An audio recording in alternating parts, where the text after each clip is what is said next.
There is a sound a mother makes when her child does not come home. It does not matter what planet she comes from. It does not matter if she breathes nitrogen or methane or the thin recycled air of a dying ship. It does not matter if she has 2 eyes or 6, if her blood runs copper blue or iron red, if she sleeps standing in the dark or curled beneath 3 moons. The sound is the same. Queen Valith of the Sarati Empire had not made that sound in 7 years. 7 years since the nursery ships were hit. 7 years since the hatchlings were scattered across the debris field like seeds thrown into a storm. 7 years since her youngest, the smallest, the weakest, the one she had pressed against her chest plates and whispered "You will survive this," was listed among the confirmed dead. She had not made the sound because she was a queen. Queens do not break apart in public. She had built the grief into the architecture of herself instead, mortared it between duty and command, plastered it over with war strategy and fleet movements and the clean, manageable business of ruling an empire that spanned 11 star systems. She was efficient. She was feared. She was, by every external measurement, fine. Then, a human brought her a photograph. Not a holo. Not a transmission. A flat, physical photograph printed on something called photopaper, a concept her translators struggled with for almost 40 seconds, of a child sitting on a dirt floor, eating something orange with both hands, grinning so wide you could count every tooth. The human who brought it was not a soldier. Not a diplomat. Not anyone with the clearance to stand in her throne chamber, technically, but he had walked through 6 checkpoints on sheer confidence alone, and apparently that was a thing humans could do. He placed the photograph on the floor in front of her throne because he was too short to reach the ceremonial table and said, in terrible, beautiful Sarati, "I think this might be yours." Valith looked at the photograph for a long time. The child in it had her jaw structure. Her secondary eye ridge. The particular way the crest feathers folded when something was funny. 7 years. The child was alive. And it had been raised. By humans. This is not a story about war. There has been enough of that. This is a story about what happens after, when a mother who stopped hoping has to learn what hope costs when it comes back. When an empire built on superiority has to look a muddy, laughing child in the eye and understand something it was never designed to understand. It is a story about humans, which means it is, inevitably, a story about the absolutely unhinged things they will do for a child that isn't even theirs. It starts with a crash. It ends with something that doesn't have a word in Sarati. The humans called it family. The crash happened on a Tuesday, which was a human thing to say about it, but Dara Vasquez had been human her whole life, so she was going to say it anyway. She had been driving the supply truck along Route 9, a stretch of mountain road in northern New Mexico that had no business being called a road, technically, being more of a suggestion scratched into the side of a cliff, when the sky opened up and something fell out of it. Not gently. Not dramatically. Just wrong, the way things fall when they were not supposed to fall, all velocity and no grace, trailing something that smelled like burning copper wire and ozone and something else, something she didn't have a word for yet. It hit the pine forest about 400 meters off the road. Dara sat in the truck for 11 seconds. Then, she grabbed her first aid kit, her emergency blanket, the bolt cutters she kept behind the seat for reasons she had never had to explain to anyone, and she went in. She found the wreckage in a small clearing where 3 pine trees had simply ceased to be upright.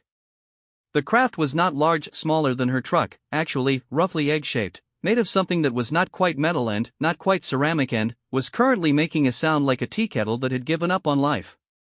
There was a crack along the side big enough to put your arm through. She put her arm through. She felt something move. "Okay," Dara said, to herself or to God or to the general situation. "Okay." She used the bolt cutters on a seam she identified as probably a seam and not a structural support, and the side panel came loose, and she looked inside, and inside was a child. Not a human child. That was apparent immediately. The crest of small feather-like structures along the skull. The secondary ridge above the eyes. The skin that was not skin exactly but something layered and faintly iridescent, currently gray-pale in a way that suggested shock or blood loss or both. 3 fingers on each hand, each one gripping the interior padding with the focused desperation of something that understood it was not supposed to be here and was trying very hard to still be alive anyway. The child was maybe the size of a 3-year-old. Maybe smaller. It looked at Dara with eyes that were gold all the way across, no white, no pupil visible, and it made a sound that was somewhere between a click and a word. "I've got you," Dara said, "because that was what you said. I've got you, it's okay, I've got you." She did not know if it understood. She said it anyway. She wrapped it in the emergency blanket, tucked it against her chest with one arm, and walked back to the truck. The thing she would tell people later, when people asked, and many people would ask, for many years, was that there was never really a decision. Not a conscious one. She had not weighed the options. She had not considered the political implications, of which there were, in retrospect, approximately 1,000.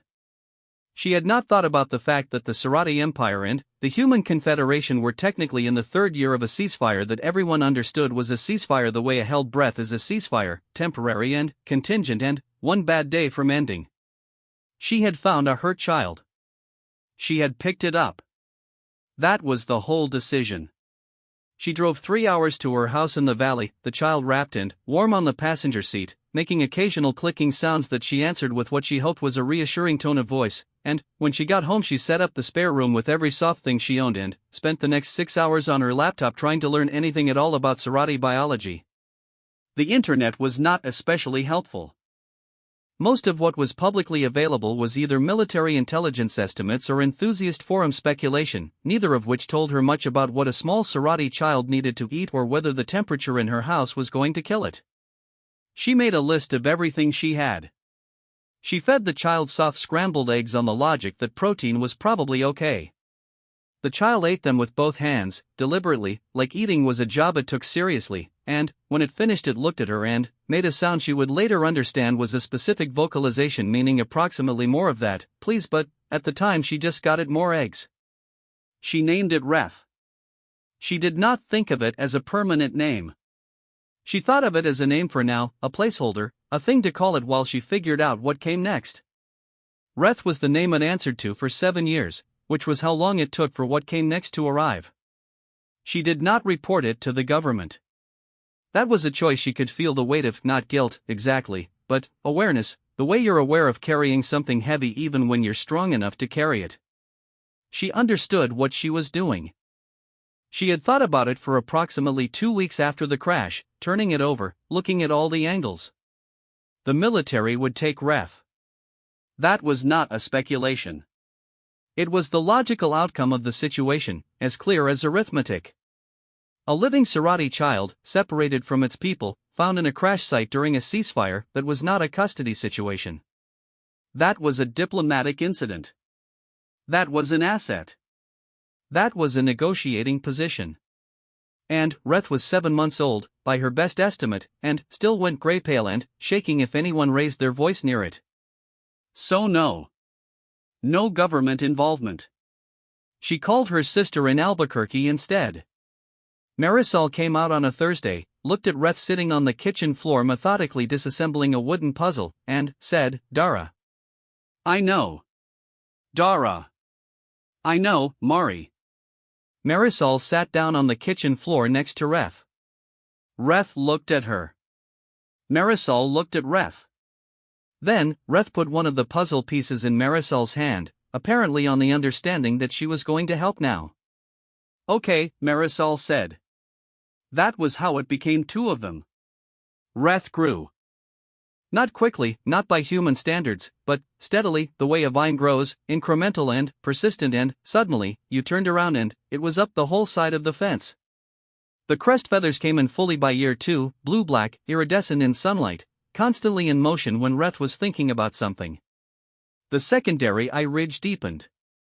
The 3-fingered hands became more precise, more deliberate, capable of things that made Dara understand the Sarati technological advantage in a way no briefing document ever had.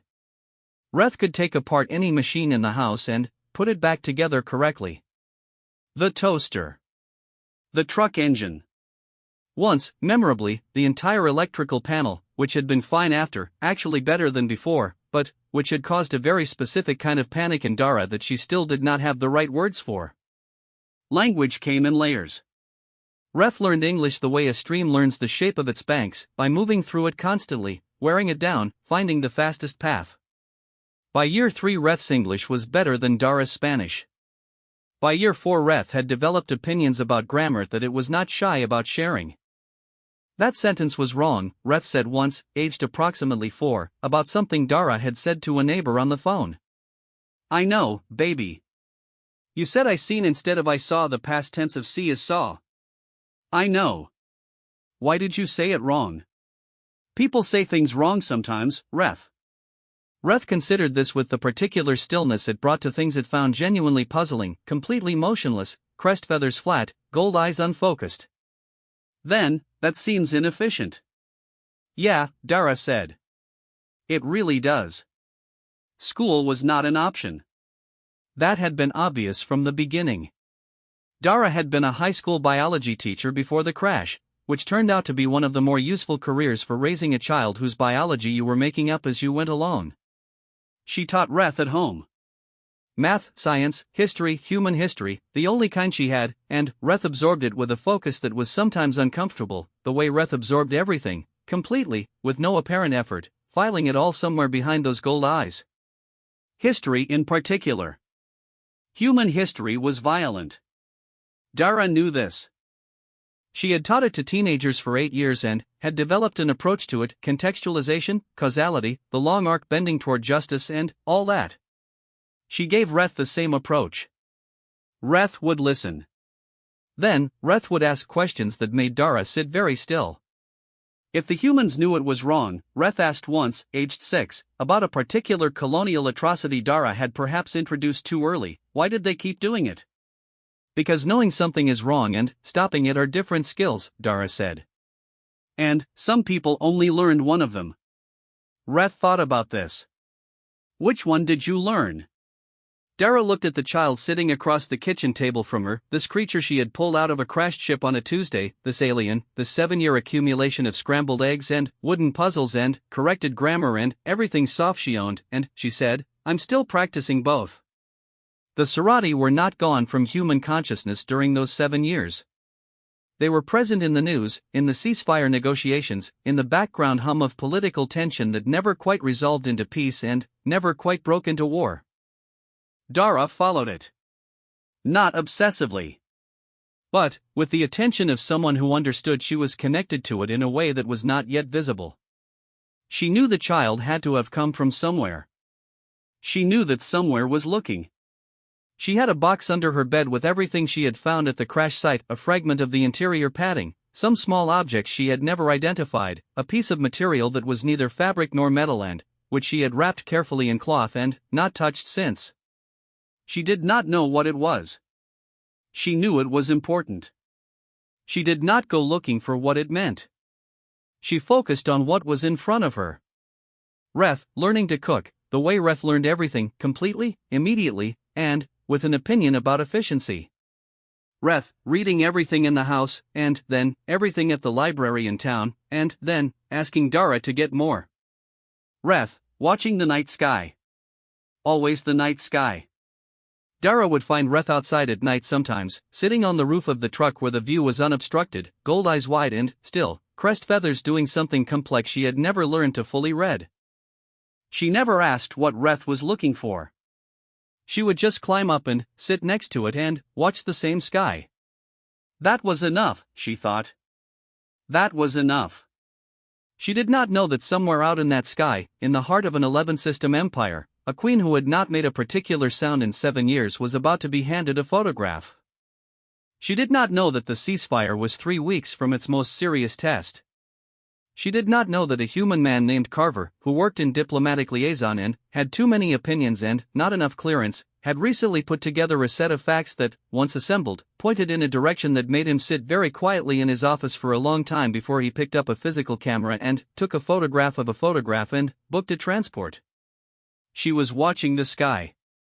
Reth was watching the sky.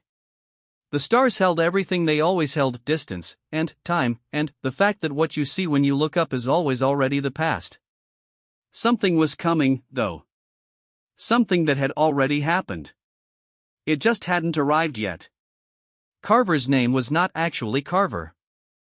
His name was James Aurelio Carver Mendez, and he went by Carver because he had learned early that introducing himself in full and diplomatic settings took up time nobody had.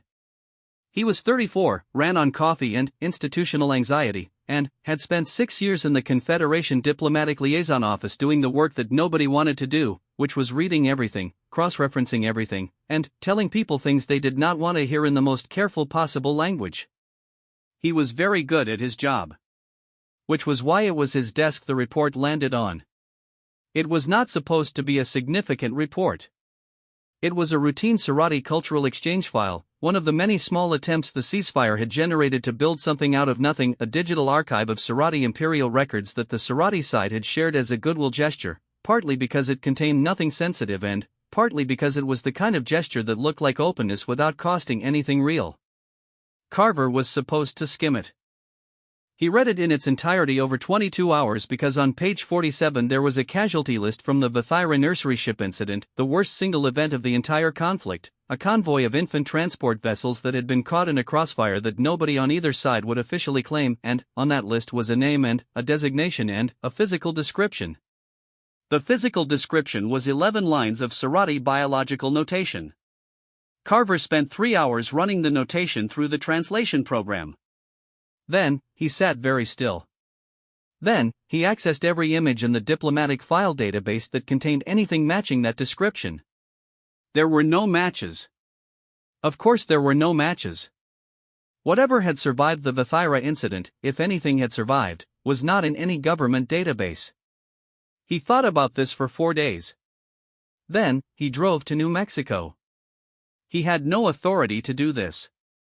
He had taken personal leave.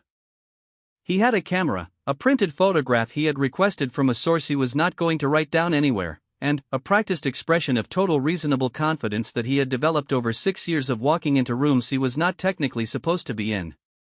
He had a name, not Reth, which was not a name that appeared in any official record, but Dara Vesquez, whose address had appeared in a local emergency services record from 7 years ago that had been flagged and, then, somehow unflagged and, then, buried under about 14 layers of routine filing, which was either a bureaucratic accident or someone had been very careful and, he suspected the latter.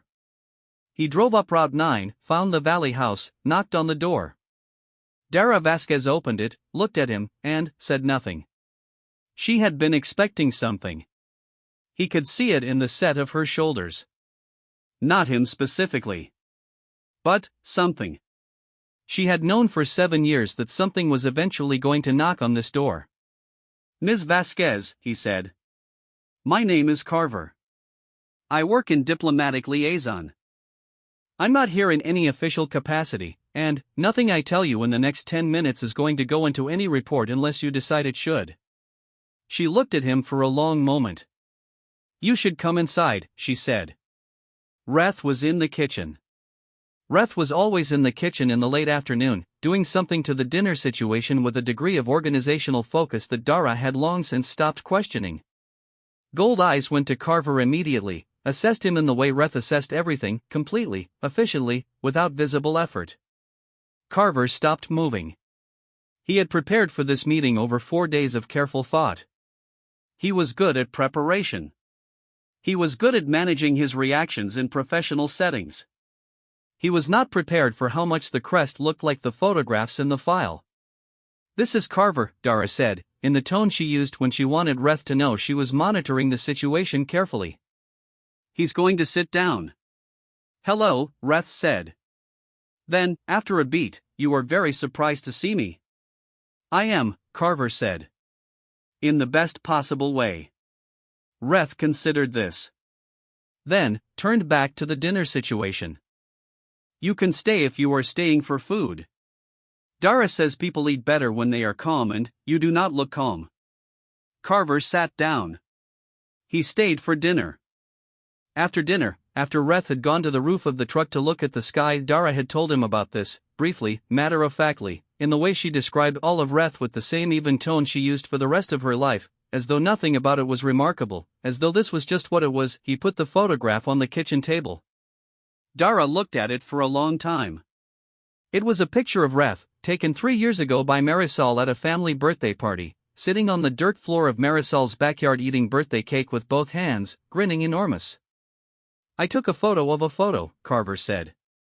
It can't be traced digitally. It's a physical object. You can do whatever you want with it. Dara did not pick it up. Why are you here? She said. Because the individual in that photograph is listed on a Serati imperial casualty record as the 7th hatchling of Queen Valeth of House Vithyra. He said it evenly, the way you say something when you have rehearsed saying it until it sounded like information instead of a detonation. The list was shared as part of the Cultural Exchange Archive. I don't think the Serati side knew what they were sharing. Or they knew and wanted someone to find it. Dara was quiet. Reth has a mother, Carver said. Reth has a mother, Dara said. She's sitting at this table. He did not argue with that. He understood what she meant. He also understood what he meant, and both things were true simultaneously, and that was the entire problem in miniature. She's a queen, he said. She's been running a war and, then, a ceasefire for 7 years with this on her shoulders. There's a word in Serati that doesn't translate well, but the best approximation is a wound that doesn't heal because the body doesn't know it should. He paused. She thinks her child is dead. Dara looked at her hands. What do you want from me? She said. I want you to think about what happens when the Serati figure this out on their own, Carver said. Because someone will. The ceasefire has 3 years left on the current agreement and, after that it's up for renegotiation and, there are people on both sides who are actively looking for a reason to end it. If a Serati intelligence unit finds Reth before we've handled this carefully, he stopped. There are people who would call Reth a kidnapped imperial heir. You understand what that means. Dara understood. She had always understood. She just hadn't been ready. I need time, she said. How much? I need to talk to Reth. Carver nodded. He stood up. He left the photograph on the table. I'll be at the motel in town, he said. Take whatever time you need. He left. Dara sat at the kitchen table until the sky went dark and, then, she went outside. Reth was still on the truck roof. She climbed up. They sat together for a while, watching the same stars, the same as always. Then, Dara said, Reth. I need to tell you something. The conversation took 4 hours. Dara told it straight, no softening, no easing into it, because Reth had always hated being eased into things, had always wanted information direct and, complete and, trusted to handle. She told Reth about the crash and, the decision and, all the years and, what Carver had found and, what the photograph meant. Reth listened without moving. Crest feathers completely flat. Gold eyes fixed on a point in the sky that was not a star but was the direction of it. When Dara finished, there was a long silence. You knew I was from somewhere, Reth said. Yes. You did not try to find it. No. Another silence. Why? Dara looked at her hands, the same hands she'd put through a crack in a ship hull 7 years ago, and said, because you were here. And you were mine. And I was afraid of what finding it would mean. Reth was quiet. That is honest, Reth said. Yeah. I am also afraid of what it means. Dara looked over. Reth was still looking at the sky, but the crest feathers had done something, a complex motion she had never fully decoded, but which she associated with the specific kind of emotion Reth didn't have human words for yet. She doesn't know I'm alive, Reth said. No. She has been carrying that. Yes. For 7 years. Yes. Reth was silent for a very long time. The night moved around them, the way nights do, slowly, then, all at once. I want to meet her, Reth said. Dara had known this was coming. She had known it was the right answer. She had been dreading it and trusting it simultaneously for most of the night. Okay, she said. But I have conditions.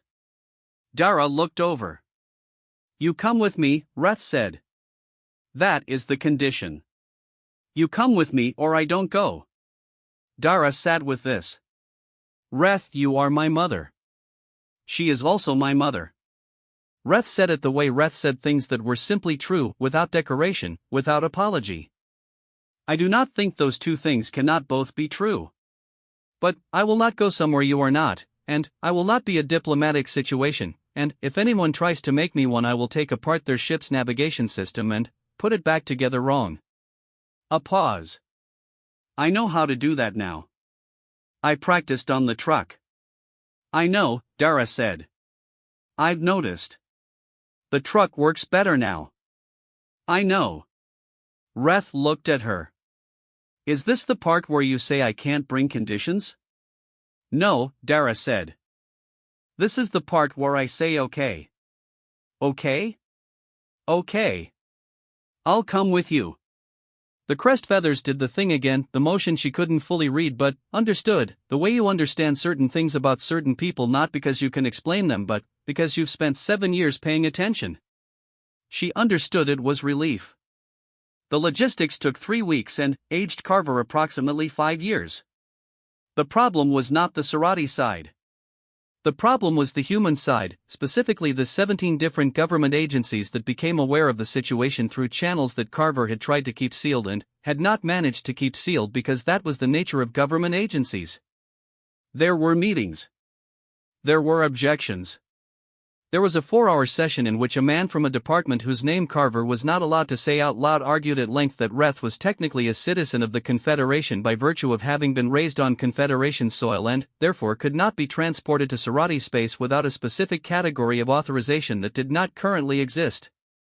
Dara attended 3 of these meetings, said nothing in the first 2, and, in the third one said, very quietly, 1 sentence. She said, "You are talking about a child." The room was quiet after that. Not persuaded, necessarily. But, quiet. Carver filed the paperwork. All of it. Every form. Every category. He invented 2 new categories, submitted them for emergency review, and got them approved in 11 days by people who were either very efficient or very scared of what would happen if they weren't. A ship was arranged. A neutral meeting point in the buffer zone between Confederation and Serati space, a station called Threshold that had been built specifically for ceasefire negotiations and smelled, according to everyone who had ever been there, like recycled air and institutional compromise. The Queen's response, when the communication went through official channels, had taken 36 hours to arrive. It was 3 words in Serati. Carver had them translated 4 times by 4 different people to make sure he had it right. They all came back the same. I am coming *. On the day they left, Marisol drove out from Albuquerque to see them off. She stood in the driveway and looked at Reth, who was 7 years of scrambled eggs and wooden puzzles and corrected grammar and opinions about efficiency and a voice that Dara still heard sometimes as the small clicking sound from that first night, and said, "You call us when you get there." "There is no cellular signal in the buffer zone," Reth said. "I know that," Marisol said. "I meant when you can. When it's over. You call us." Reth looked at her. Then, did something that Dara had watched develop slowly over years, a gesture learned, adapted, made into something slightly different and entirely Reth's own, and put both 3-fingered hands around one of Marisol's. "I will call," Reth said. Marisol nodded. Did not say anything else? Did not cry, because she was Marisol, although the line of her mouth was doing something complicated. They got in the shuttle. The house grew small behind them. Then, the mountain. Then, the continent. Then, everything was sky and, then, nothing was anything Dara recognized and, she thought about a Tuesday, 7 years ago, and, a decision that was not really a decision, and, how the thing you do without thinking is often the truest thing about you. She looked at Reth beside her, watching the stars with those gold eyes, crest feathers in motion. She thought, whatever happens next, this was right. She thought, whatever happens next, hold on. The buffer zone was 12 hours ahead. The Queen was already moving toward it. Threshold Station smelled exactly like everyone said it did. Dara stood in the docking corridor and breathed it, recycled air, metal, something chemical and sharp underneath that she could not identify, and thought that this was the smell of the space between things. Between wars. Between people. Between one version of a life and whatever came after it. Carver was ahead of them, walking fast in the way he always walked, like he was late for something that didn't exist yet. Two Confederation security officers flanked them at a respectful distance that was also a monitoring distance. The corridor was wide and gray and lit in a way that made everyone look slightly unwell. Reth walked next to Dara. This was the first time Reth had been off Earth. Dara watched it carefully, the way she watched everything about Reth, the way you watch something you've spent 7 years learning to read. The gold eyes were moving faster than usual. The crest was doing something she associated with high input, too much information arriving too fast, the way Reth had looked the first time they went to a city. She did not say anything. Reth did not need to be soothed. Reth needed to be with her. That was all. That was the whole thing. They were taken to a waiting area. The Confederation side of Threshold Station. There was a table, some chairs, a window that showed the black of deep space and nothing else. There was coffee, which Carver immediately poured for himself and which no one else wanted. There was the particular silence of a room that everyone in it knows is temporary. "She'll be docking in 40 minutes, Carver said. "There's a protocol for the initial meeting. I've coordinated with her liaison, a Sarati diplomat named Veshan, who is actually very reasonable. I want to say that now before anything happens, Carver," Dara said. "Yes." "Stop." He stopped. Reth was at the window. Looking out at the same nothing everyone was looking at, except Reth was looking at it differently, the way Reth had always looked at the sky, like there was something in it that was already there, already known, just not arrived yet.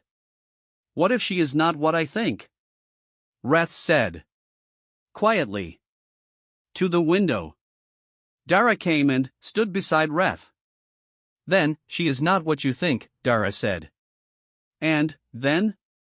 "And then, we go home." Reth turned. Gold eyes.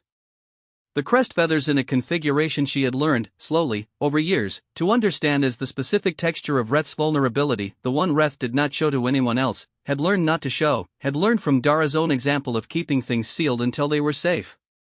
"What if she does not want me anymore?" Reth said. 7 years. I am not what I was when the ship crashed. I am a pause. I am yours. I am made of your house and your kitchen and your sister's birthday parties and your history lessons and your truck and your terrible grammar and your rut stopped. Something in the voice had changed. Gone quieter. What if I am too human? Dara put her hand on Reth's shoulder. The way she had done since the beginning, since that first night with the emergency blanket and the eggs, the only thing she'd known how to do, just be there, be present, be the fixed point. "You're not too anything," she said. "You're Reth. That's a whole thing, separate from everything else. She's going to meet Reth. That's what's happening today." Reth looked at her. "And if she wants me back," Reth said. "What then?" Dara breathed. She had been sitting with this question for 3 weeks. Since the first night Carver had come. She had taken it out and looked at it from every angle, the way you look at something that has teeth, carefully, at a distance, and then, close up when you were ready. "Then, we figure out what that means," Dara said. "Together. The 3 of us. If she's worth anything, and she might be, Reth, people who carry grief like that for 7 years are usually carrying it because they meant something, then, we figure it out." "You are not afraid?" Dara smiled. Small and honest. "I'm very afraid," she said. "I've been afraid since a Tuesday 7 years ago when I put my arm into a crashed ship hull and I found you. Afraid, and doing it anyway is basically just called doing it, you know this. I taught you this." Reth was quiet. "Then, you said doing it anyway was called being brave." "That too. Your grammar is still wrong sometimes." "I know." The crest feathers settled. The Sarati docked 43 minutes later. The sound of it moved through the station's structure, a deep resonance, not unpleasant, like a bell struck at a frequency just below hearing. The lights in the corridor shifted subtly, something in the station's systems acknowledging the arrival. Carver said something to someone on his communicator. The door at the far end of the room opened. Valeth of House Bathira entered with 3 members of her guard and a diplomat Dara assumed was Veshan, but she registered all of this in the peripheral, the way you register things that are not the central thing. The central thing. The queen was tall.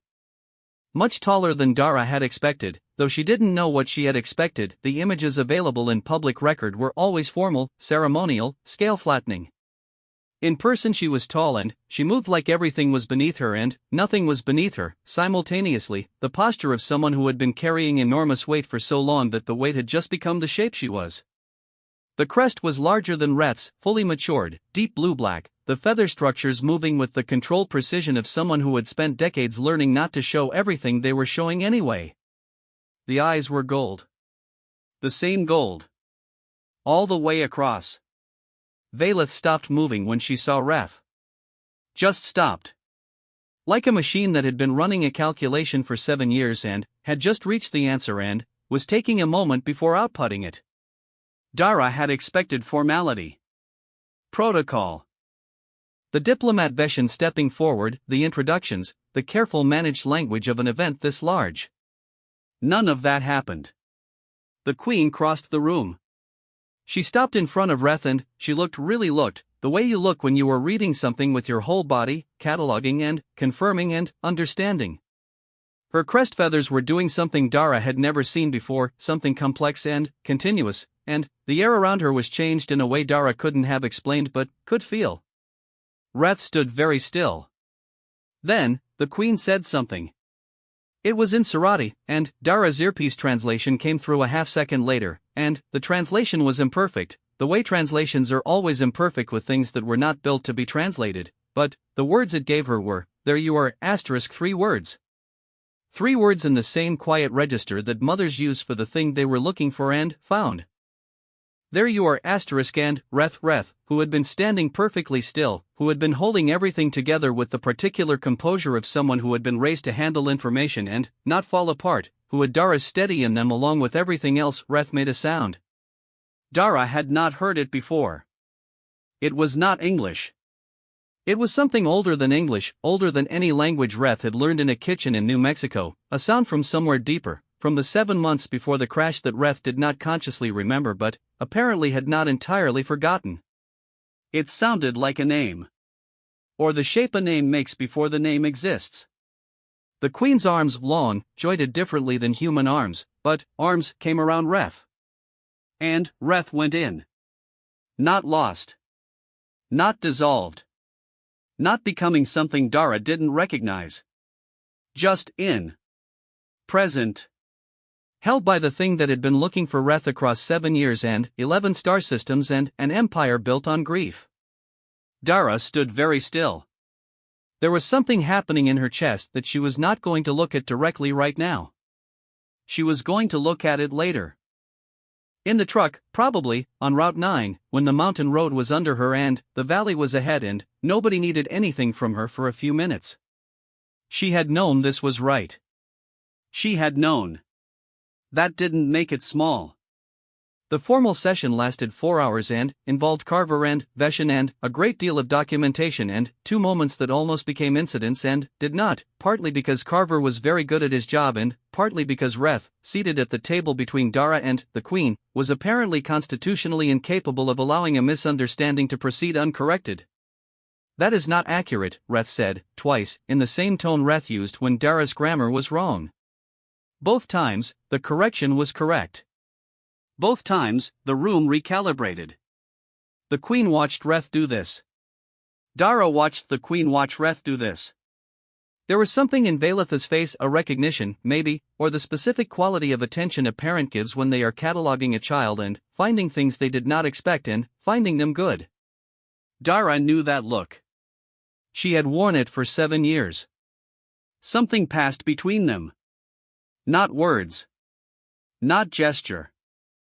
Just the look, from one side of the table to the other, that said, I know what it is to watch this and feel that it was not friendship. It was not even warmth, exactly. It was understanding. The kind that doesn't need explaining. The agreement they reached was not in any diplomatic framework that existed prior to that day. Carver had to invent more categories. He did not appear to mind. He had the look of a man who was going to write a very long paper about this. Reth would stay on Earth. That was the first thing, settled in the first 20 minutes, because Reth had said so and the Queen had listened, had actually listened with the full weight of someone who had spent 7 years failing to listen to the silence and was not going to make that mistake again. Reth would visit Sarati space regularly. There were things to learn there, things about identity and inheritance and the particular shape of a self that comes from knowing where it came from. Dara was extended formal welcome to any Sarati world she chose to visit. The translation Carver gave her was honored guest. Veshin, catching his eye, gave him a small correction.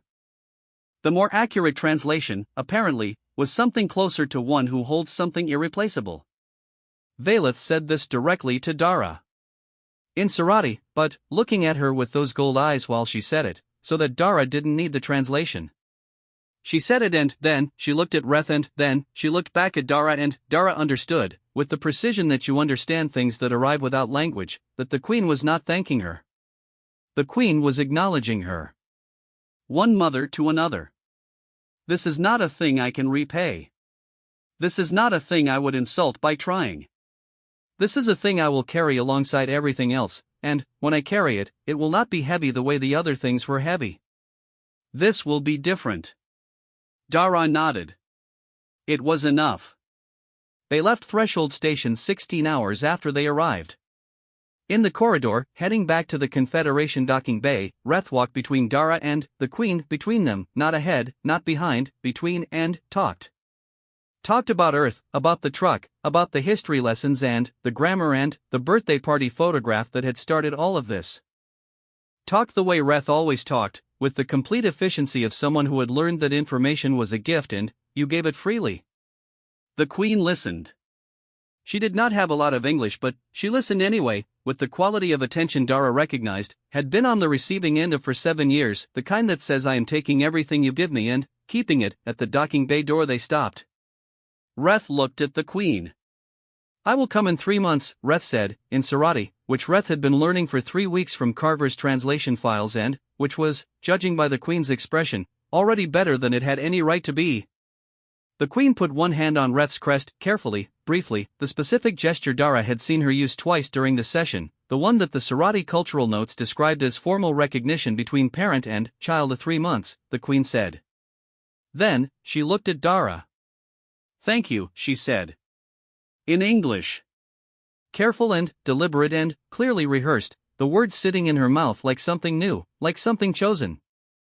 Dara looked at this Queen who had gone 7 years carrying a wound that didn't have a word for healed. Who had built an empire in the shape of grief without knowing she was doing it. Who had walked across a room on Threshold Station and said there you are in a voice that didn't need translation. Bring her back safe, Dara said. In 3 months. The Queen understood. She nodded. The flight back to Earth was quiet. Reth slept for most of it, which was unusual. Reth almost never slept in transit, always watching, always looking out at the stars. But something had released, maybe.